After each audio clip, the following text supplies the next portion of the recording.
সিংহ রাশির লোকেরা এই সপ্তাহে মা কালীকে মায়ের যে কোনো মূর্তির সামনে, প্রত্যেকের বাড়িতে কম বেশি মায়ের মূর্তি আছে, তারা মা হোক, দক্ষিণাকালী হোক, আদ্যাপীঠে কালী হোক, ভবতারিণী, যাকে দক্ষিণাকালীকে ভবতারিণী বলে, মাকে অবশ্যই পারলে মিছরি আর মাখন দিয়ে পুজো দেবেন। আর যে কোনো মনে একটা ইচ্ছার কথা জানাবেন, কিন্তু এটা ধোয়াকা জামা করে স্নান করেছে ছেলে মেয়ে নির্বিশেষে প্রত্যেকে করতে পারেন।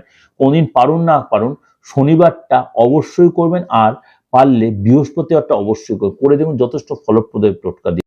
আর আপনারা যদি ফ্রিতে আমার থেকে কনসালটেন্ট একটা কোশ্চেন যে ফ্রিতে নিতে চান, অবশ্যই আমার হোয়াটসঅ্যাপ মেসেজে করে দেবেন, date of birth, place of birth, time of birth, নিজের নাম বা আমার নাম, হাতের ছবি অবশ্যই দেবেন, আর যে সাধ্য কুলে নিজের মুখের ছবিটা পাঠাবেন।